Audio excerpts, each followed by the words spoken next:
apportons dans ta maison un sacrifice de louange. Nous apportons dans ta maison un sacrifice d'adoration. Nous apportons dans ta maison un sacrifice de louange.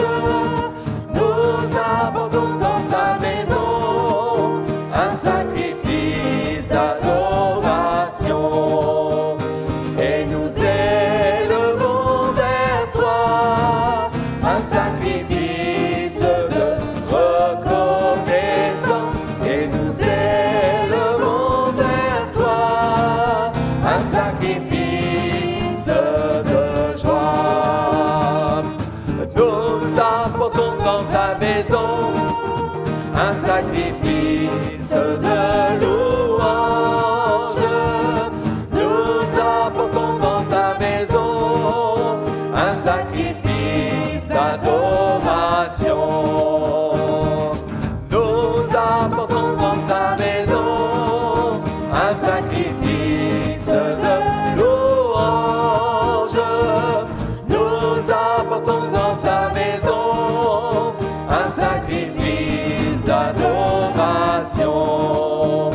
Et nous élevons vers toi un sacrifice de reconnaissance. Et nous élevons vers toi un sacrifice de joie. J'entrerai dans ces portes avec la joie dans mon cœur.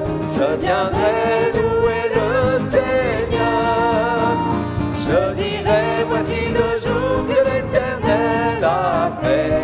Qu'il soit pour nous tous un sujet de joie. Un sujet de joie, un sujet de joie. Qu'il soit pour nous tous un sujet de joie. Un sujet de joie, un sujet de joie. Qu'il soit pour nous tous un sujet de joie. J'entrerai dans ces portes avec la joie dans mon cœur. Je viendrai louer le Seigneur. Je dirai, voici le jour que l'Éternel a fait. Qu'il soit pour nous tous un sujet de joie. Un sujet de joie, un sujet de joie. Qu'il soit pour nous tous un sujet de joie. Un sujet de joie, un sujet de joie. Qu'il soit pour nous tous un sujet de joie. Nous apportons dans ta maison un sacrifice de louange. Nous apportons dans ta maison un sacrifice d'adoration. Nous apportons dans ta maison un sacrifice de louange. Nous apportons dans ta maison un sacrifice d'adoration. Et nous élevons vers toi un sacrifice de reconnaissance. Et nous élevons vers toi un sacrifice de joie. Gloire au Seigneur. Voilà, heureux de pouvoir à nouveau ensemble partager la parole de Dieu. Et j'aimerais vous inviter à suivre une lecture dans l'épître de Jacques au chapitre 2 et au verset 14, où Jacques nous dit, inspiré par le Saint-Esprit, « Mes frères, que sert-il à quelqu'un de dire qu'il a la foi s'il n'a pas les œuvres? La foi peut-elle le sauver?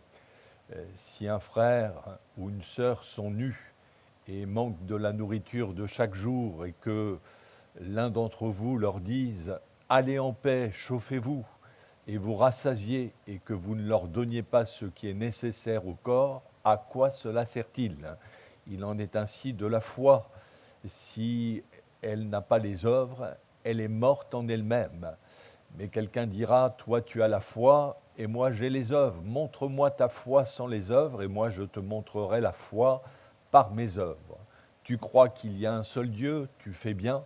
Les démons le croient aussi et ils tremblent. Veux-tu savoir, ô homme vain, que la foi sans les œuvres est inutile? Abraham, notre père, ne fut-il pas justifié par les œuvres lorsqu'il offrit son fils Isaac sur l'autel? Tu vois que la foi agissait avec ses œuvres et que par les œuvres de la foi, elle fut rendue parfaite. Ainsi s'accomplit ce que dit l'Écriture, Abraham crut à Dieu et cela lui fut imputé à justice, il fut appelé ami de Dieu. Vous voyez que l'homme est justifié par les œuvres et non par la foi seulement. Rahab, la prostituée, ne fut-elle pas également justifiée par les œuvres lorsqu'elle reçut les messagers et qu'elle les fit partir par un autre chemin? Comme le corps sans âme est mort, de même, la foi sans les œuvres est morte. Amen. Voilà un passage qui insiste tellement sur l'importance de la pratique des œuvres que nous pourrions en conclure que le salut est quelque chose qui se mérite. Quand il est dit que, mes frères, que sert-il à quelqu'un de dire qu'il a la foi s'il n'a pas les œuvres?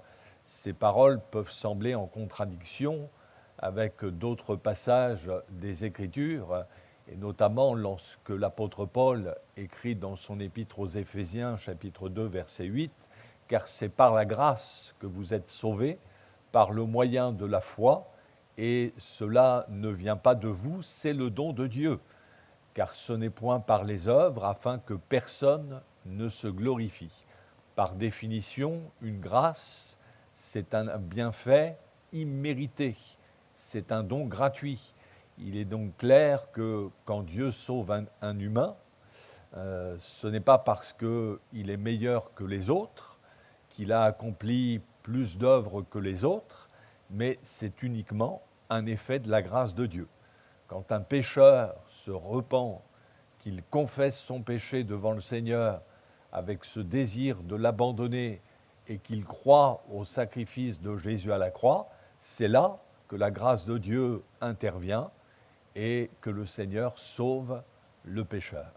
Et Paul le dit bien, si Dieu nous sauve par grâce, c'est afin que personne ne se glorifie, que personne n'ait le sentiment que si Dieu agit en sa faveur, c'est parce qu'il le mérite.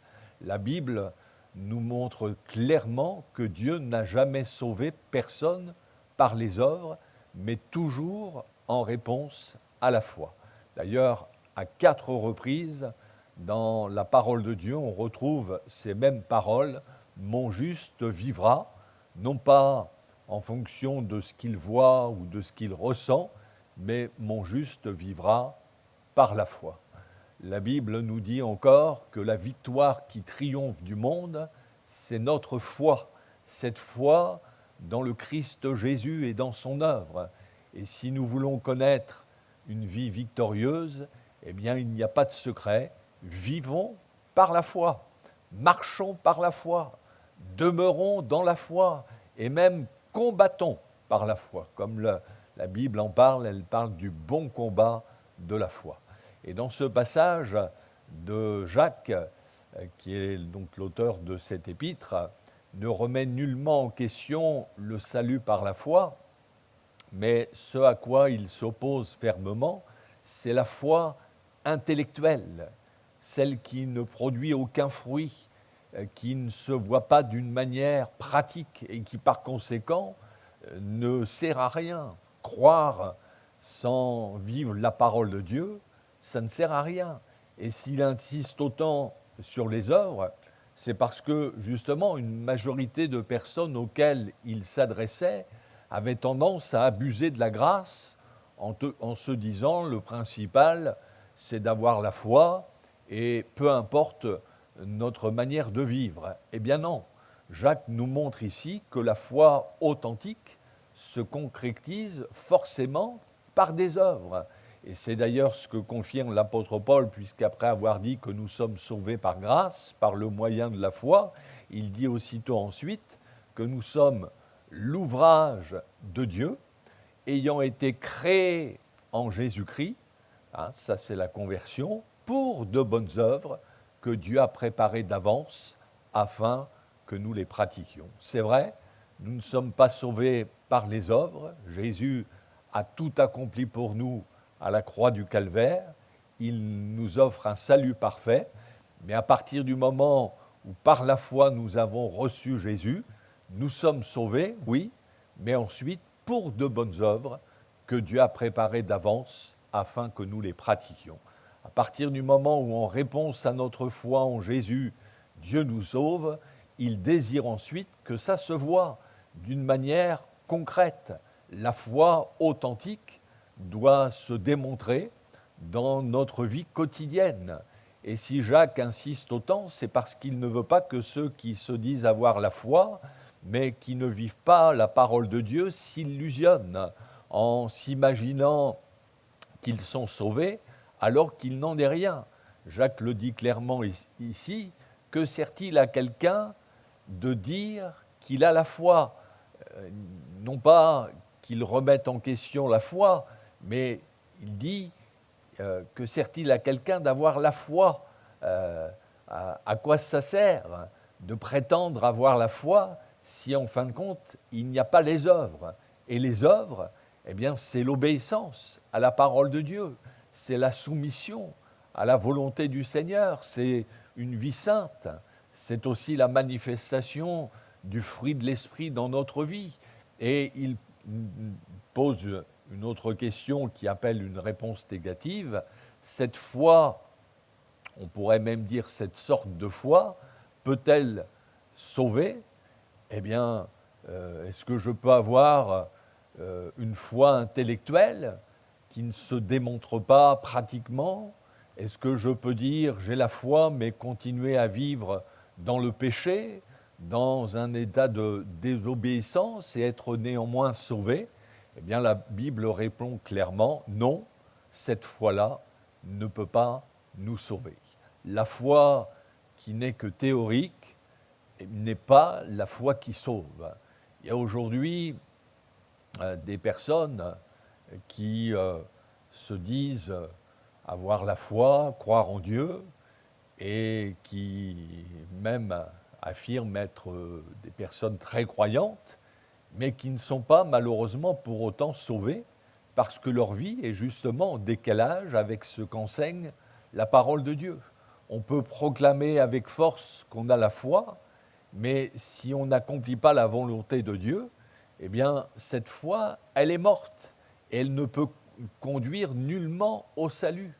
Jésus dit, ceux qui me disent « Seigneur, Seigneur » n'entreront pas tous dans le royaume des cieux, mais seulement celui qui fait la volonté de mon Père qui est dans les cieux.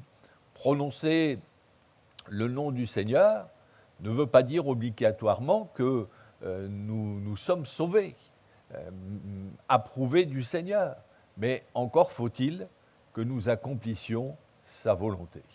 Il ne suffit pas de dire « je suis chrétien, j'ai été baptisé, je viens à l'église ». Oui, c'est bien tout cela, mais est-ce que je suis animé d'une foi vivante, celle qui produit des fruits dignes de la repentance ? Est-ce que ma foi dans le Christ Jésus a produit et continue de produire en moi une transformation ? Est-ce que cette foi que je professe me permet de triompher du péché, de résister à la tentation ? Est-ce qu'elle m'amène à pardonner, à aimer mon prochain, à pratiquer le bien autour de moi ? Est-ce que ma foi se traduit par des œuvres de miséricorde, de compassion vers les autres ? Si ce n'est pas le cas, eh bien, c'est que ce n'est pas une foi authentique, telle que la Bible nous en parle. Et par conséquent, eh bien, elle ne peut pas sauver. Quand Paul et Silas se sont adressés à un gardien de prison dans la prison de Philippe, et ils vont dire à cet homme « Crois au Seigneur Jésus et tu seras sauvé ». Mais ce n'était pas simplement « Crois en Jésus et continue de faire ce qui te plaît ». Non, la foi dont il lui parlait, c'est celle qui produit une réelle transformation dans notre manière de vivre. C'est ce qui est d'ailleurs, on peut dire, passé pour ce gardien de prison qui au départ avait maltraité Paul et Silas, mais qui ensuite va avoir un tout autre comportement, va pas hésiter à panser leurs plaies, et surtout il va s'engager dans les eaux du baptême. C'est ça, la foi qui sauve, c'est celle qui se manifeste par la pratique d'œuvres dignes de la repentance. Et Jacques va illustrer son enseignement en prenant l'exemple de quelqu'un qui est insuffisamment vêtu et qui manque aussi de nourriture de chaque jour. Parle donc de quelqu'un qui est dans un besoin profond et que là, face à cette situation d'urgence, on se contente de dire, bien, allez en paix, que Dieu vous bénisse, on vous souhaite le meilleur et qu'on ne fasse rien pour aider cette personne. Mais prononcer de telles paroles serait totalement inutile. Elles ne servent strictement à rien, que la foi n'est en fin de compte qu'intellectuelle. Et Jacques conclut cette illustration en disant « Il en est ainsi de la foi, si elle n'a pas les œuvres, elle est morte en elle-même. » Il faut que notre foi, elle soit agissante, sinon elle ne sert à rien, elle est morte. Et si un homme vit dans l'obéissance à Christ, cela doit se voir d'une manière concrète.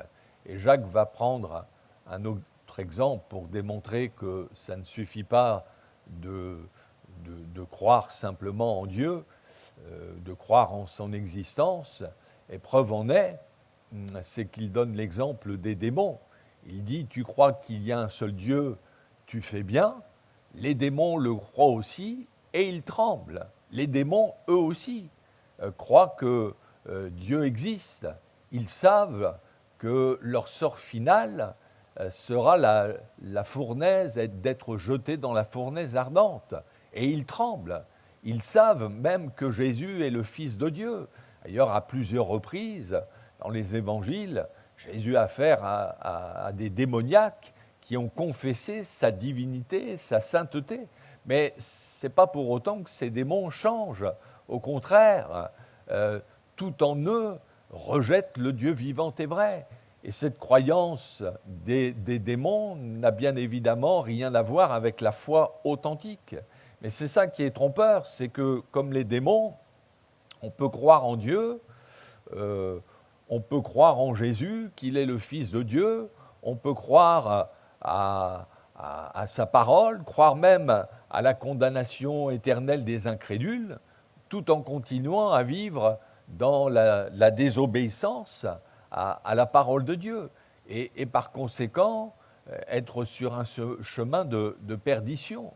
Et après avoir rappelé une fois de plus que la foi sans les œuvres est stérile, Jacques va citer deux exemples de l'Ancien Testament, un homme et une femme, Abraham et Rahab. Tout d'abord Abraham, qui est présenté comme étant le père des croyants, et Jacques nous montre que sa foi a été agissante par son obéissance, notamment lorsque Dieu lui a demandé d'offrir son fils Isaac en sacrifice. L'intention de Dieu n'était pas bien sûr de tuer son fils Isaac, mais de voir si Abraham était animé de cette foi authentique qui se concrétise par l'obéissance. Et même s'il ne comprenait pas la raison d'un tel ordre, Abraham va obéir. Et voyant qu'il était prêt à lui obéir et à lui faire confiance jusqu'au bout, Dieu a arrêté la main d'Abraham. Dieu a vu que sa foi n'était pas intellectuelle, mais qu'elle se traduisait par des œuvres. Et vous savez, si Dieu a arrêté la main d'Abraham, par contre, il n'a pas arrêté la main des soldats romains qui ont cloué son fils Jésus sur la croix.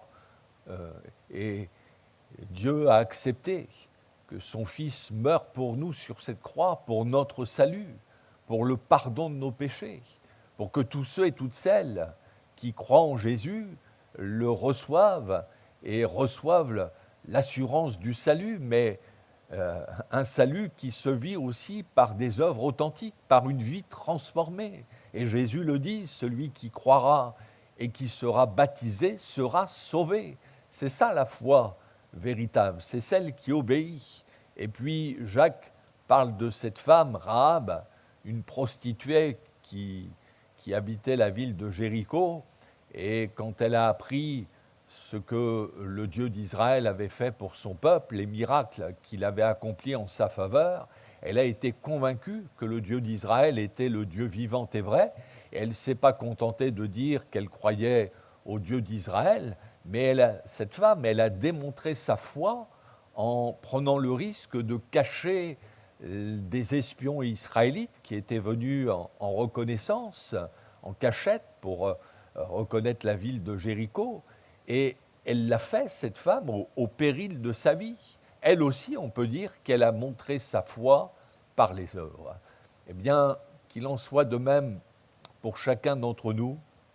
Oui, ne nous contentons pas de dire « je crois, je suis croyant », voire très croyant, mais si Jésus a donné sa vie pour nous sur la croix, c'est pour nous amener à une foi obéissante, une foi agissante, qui se concrétise par des œuvres bonnes, par une obéissance à la parole de Dieu, une soumission à sa parole. Alors oui, que vraiment nous puissions être animés de cette foi authentique. Oui, nous sommes sauvés par la foi, mais la foi véritable, elle se concrétise par une vie transformée, libérée de tout péché, pardonnée et qui vit dans l'obéissance.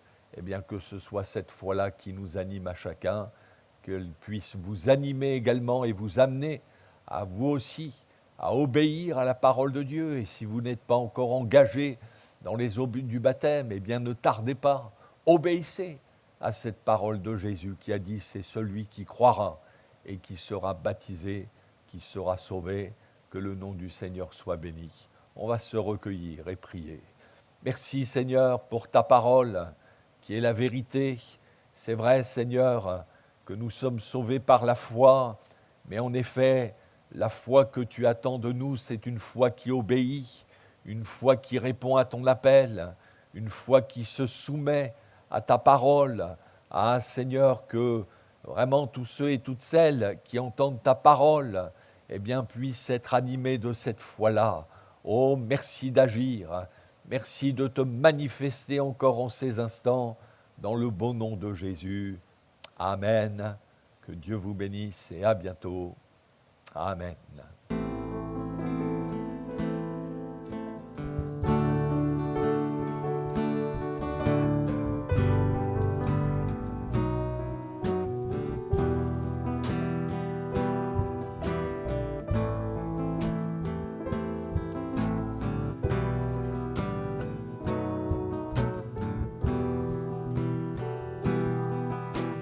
Nous adorons Adonai.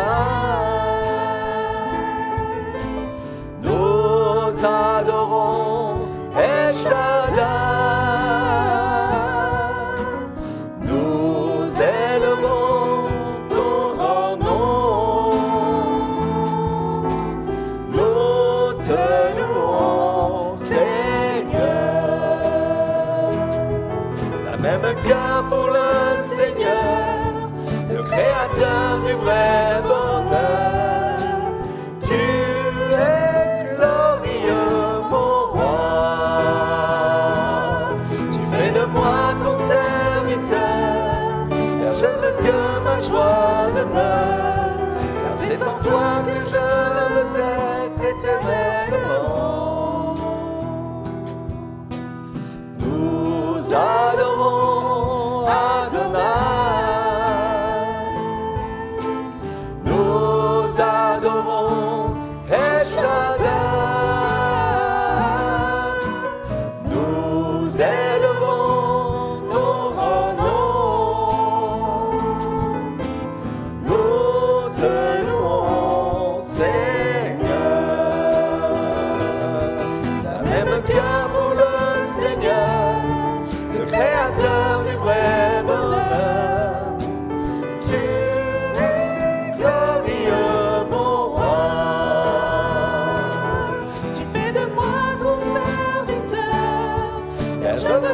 ma joie demeure.